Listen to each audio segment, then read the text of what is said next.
Um, Eric, what you think of Nick's game? He looked like he hadn't missed any games all year the way he played. I thought, Nick was phenomenal, not just offensively, obviously the 9 of 14 and the 5 of 8 from three, and his 26 points, but I thought he did a really good job defensively as well. For our team that's the most passes of any team I've ever had. Without going back through the film, we had it recorded as 266 passes, which, I don't know if we've ever had anybody over a team over 250. Bench points were, phenomenal for us. I thought basically everybody that checked in the game tonight really contributed, but Nick obviously changes who we are with his perimeter shooting. And tonight, his three balls also opened up other looks for other guys from 3-point range as well. So really good game on both sides of the floor tonight for us.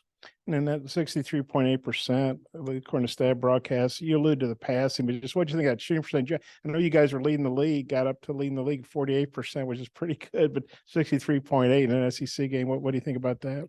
Yeah, I think that our team has done a really good job of understanding our strengths and our weaknesses, especially offensively. You talked about the field goal percentage because, we have not been a team that's made many threes this year.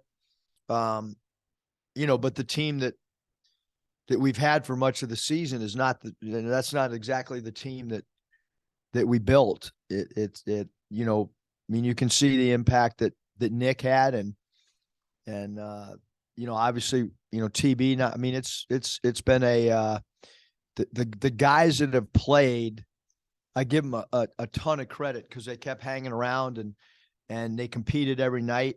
And then you add Nick and now we're a much better and a way more well-rounded offensive team. Coach, along those lines, Nick, I think, was 1 of 8 from three before tonight since coming back. But did you think it was just a matter of time before those shots kind of started falling like they did tonight?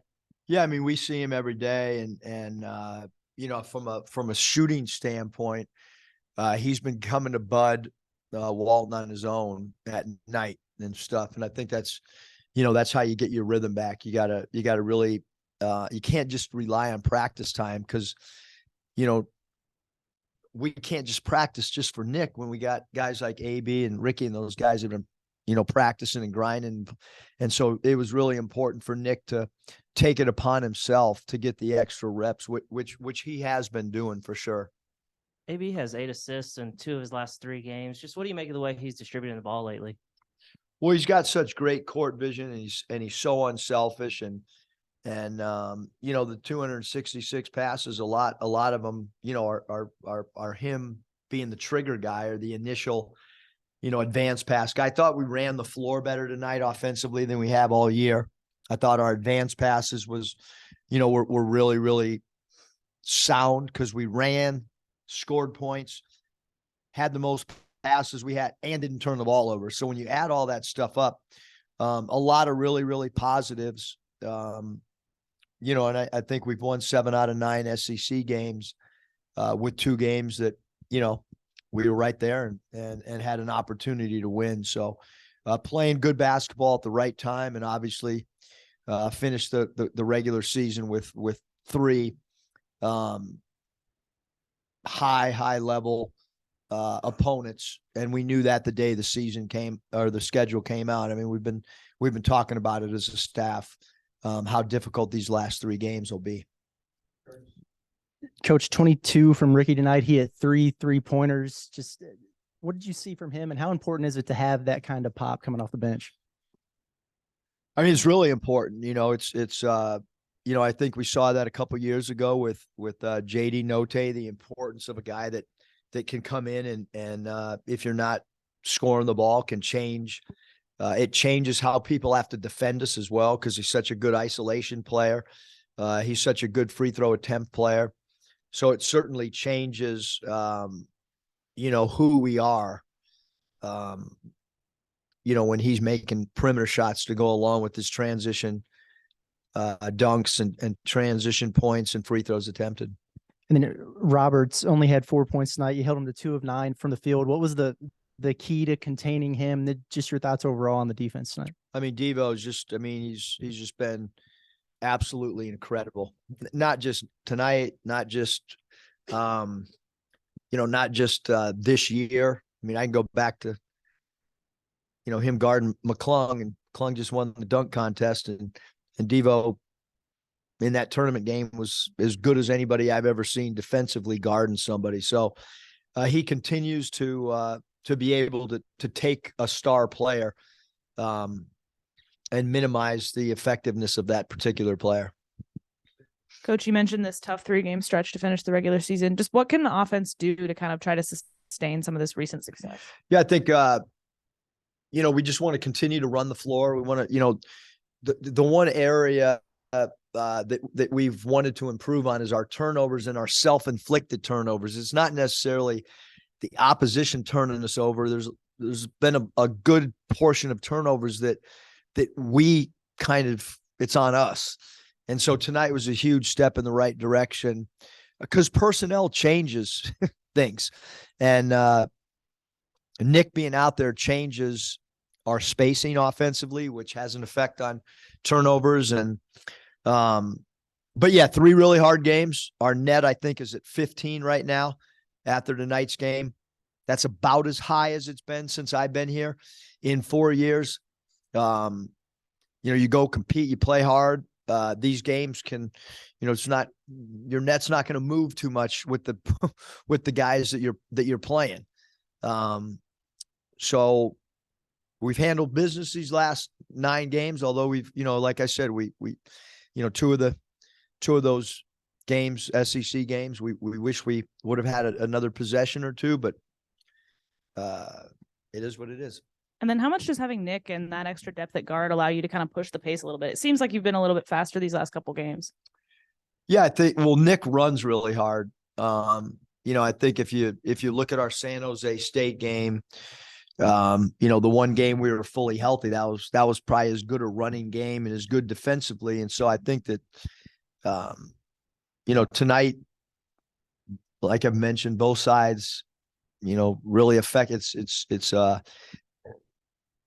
it's easy to sub with Nick out there, because you got an extra offensive guy. And like I said, he played very good defense tonight as well. Eric, after tonight, AB's got 15 steals in the last 5 games. Where have you seen him maybe grow the most as a defender, maybe down the Yeah, stretch? I mean, the one thing, Scott, we just kept talking to Nick or to Anthony about is getting lower. I think he's, when he gets low defensively, he's got such great hands, such great anticipation. And I think you're seeing his growth as a defender right before our eyes. You mentioned the steals in a minimal amount of games. He is playing much improved defensively here down the stretch. And a lot of it has to do with getting low and picking up the ball earlier than he was. He's picking the ball up more in the backcourt. He's picking the ball up higher at the half court mark, which we felt like midpoint of the season, we were not creating enough steals. And then sticking with defense, I think you mentioned earlier that Nick did a good job defensively. How so? Like what's jumped out to you? Being in the gaps, being able to, be a help defender and recover back to his own. Right now in pick and roll defense, we've been really, really good in our coverages and keeping the ball in coverages. Our bigs have done a phenomenal job, and our guards, because they go over a lot in those defensive situations, they're pursuing and rear view mirroring, as we call it. And I thought Nick did a phenomenal job in his rear view mirror pick and roll coverage, and continuing to pursue even when he was behind the ball, which our guards get behind the ball with the way that we play it. And our bigs do a good job protecting for a second or two. So just a lot, really sound Nick was defensively for us. You mentioned Devo's defense, and I see here he was plus 30 for y'all's top plus minus. He's only taken 3 shots the last 2 games. What's that say about his maturity that he's still bringing value to y'all despite not being a scorer? Yeah, I mean, I think he's what he's done all year for us is he's providing what we need. we needed him to really be offensively aggressive. I mean, his shot selection last 2 games been phenomenal. He's having fun out there. You know, and this is a team right now that chemistry wise on the court, you know, this is as good as we've been from a chemistry standpoint. Eric, that's the biggest margin victory Arkansas has ever had against Georgia. It's your biggest SEC margin this year. You alluded to those close losses. Your last 2 games, you've beaten 2 SEC teams by 54 points combined. Just how much fun is it to, beat people like that? I mean, it's kind of an important game too in my house because Danielle's sister Kim went to Georgia. So there's a little banter back and forth. But look, we're playing in Bud Walton. We're playing the right way the last 2 games. And, we're playing on both sides of the ball. If you only play one side of the floor, you're not going to have games like this. But those are behind us, both games behind us. And now, I know we're playing in front of 2 sold out buildings the next 2 games. And I know our home game will be sold out. So, 3 incredible environments that we're going to have an opportunity to play and compete in over these last 3 games. And zones obviously have been an issue for you guys a lot of the year, but Georgia comes down in a zone. You guys basically shot them out of it.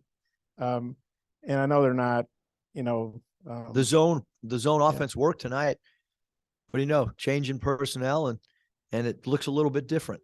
Yeah, I mean, hitting 5 threes. How much does that help? The zone busting. A lot.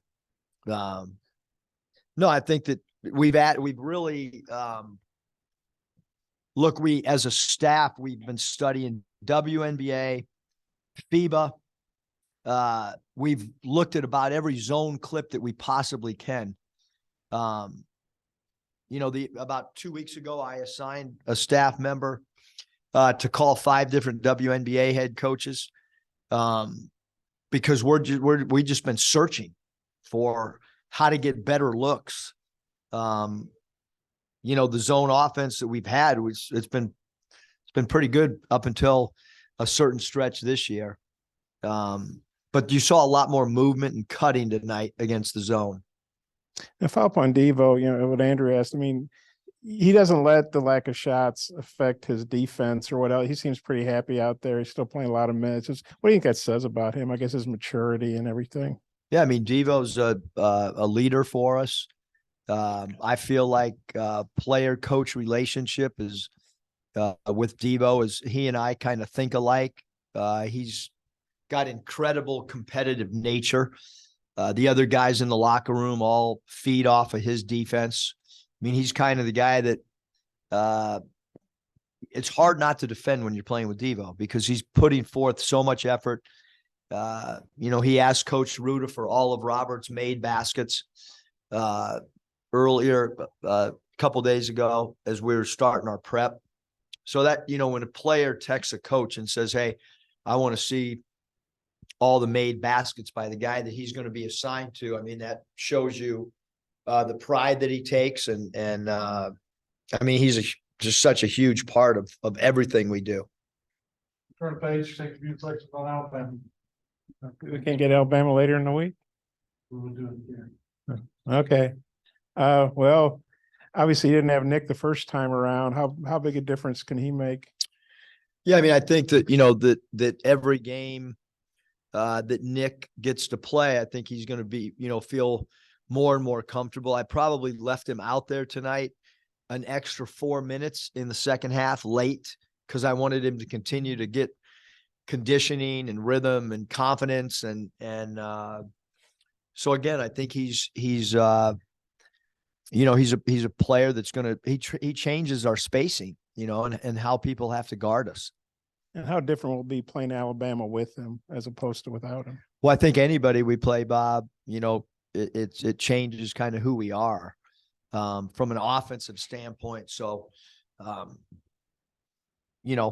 mean, for us, it's we defended them pretty well for most of the game, and they got hot down the stretch, and they're an explosive offensive team, so we're going to have to defend and then offensively They're such a great defensive team. We're going to have to share the ball like we did tonight and find the ball's got to have eyes and find open people. And you can't force things against their defense. And they obviously played really well here. I think that's your worst loss you've had at home. They had that late run. Just what do you think of Alabama overall? And they've obviously been playing really well all year. Yeah, I mean, you're talking about a #1 team at one point, #2 in the nation, an explosive offensive team, and a team that's phenomenal defensively as well. Eric, just I guess compared to when Bama came here last month, do you see any differences in the way they're playing, if any? No, I think they've been really good all year. I mean, you can look at, games at Houston. I mean, they've been good in my opinion the whole year. They've been one of the best teams in the country the entire year. I think Makai tonight, I think he matched a season high with 4 assists. What'd you think of his interior? He was passing great. tonight? He really was, Scotty. I mean, we've really worked with Makai on reverse dribble handoffs out of the post. We're throwing the ball into him a little bit more and using him as a trigger man or a quarterback. His throw and chases on the weak side or second side have been really good. I thought he was a big part of our offensive movement because bodies were moving quicker. There was a lot less standing than there has been at times this year. Our open offense has not been what it has been the last 3 years, and it's been something we continue to work on a daily basis. And tonight, I thought we cut harder without the ball than maybe we had all year. But Makai was a huge part offensively of using him kind of as a quarterback or a trigger man. I know every game takes on its own theme, but just how important have these last 2 been for you guys in terms of just building momentum and confidence? What kind of place do you feel like you're in heading into a game like this Saturday? Yeah, I mean, I think we're in a good space, but as I tell you guys all the time that, I told the locker room, like, Florida game's over, this game's over, we'll go play the Alabama game. That game's going to be over. We play Tennessee, so, we put ourselves in a fairly good position based on how we played the last 2 games from a chemistry standpoint. And, you want your team to continue to build confidence, to continue to buy into schemes on both sides of the floor. And I think that's where we're at right now. I think we're in a good spot. But we're playing 2 of the best teams in the nation in front of sold out buildings the next 2 games. Brandon Miller, he's obviously was playing at a high level here. He's kept playing at a high level. What are your thoughts on him? I mean, they have so many weapons. I mean, Miller's one of the best catch and shoot 3-point guys in the league. He's got great size. Sears gave us a lot of problems with his dribble penetration, and obviously you don't want to give up threes. And Quinterly does a great job of creating pace of play for them. Clowney hit a huge 3 in the right corner against us. He's a guy that does a good job rim rolling, and Badiako inside is a great shot blocker and a rim protector. So they have so many different weapons. They have a player that's a McDonald's All-American that's back, that was injured early in the year, and gives them added depth at the guard position as well, and the wing position. So, I mean, there's a reason they're ranked where they are. They're really, really good. They're really talented. I think they're the only SEC team that hadn't lost at home all year, in conference or out of conference. I know A&M hadn't lost a conference game, but they lost to Wofford, and however that happened. Just how tough is it going to be to try to be the first team to beat Alabama at their place? Yeah. I think we've really, you look at our road games, and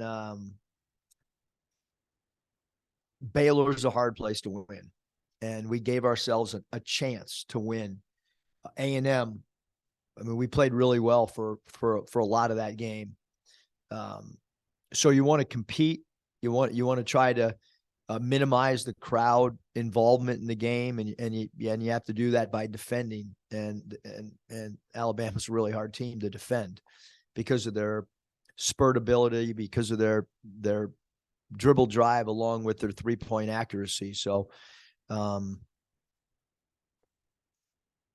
to get ready the next 2 days. Thanks, everybody.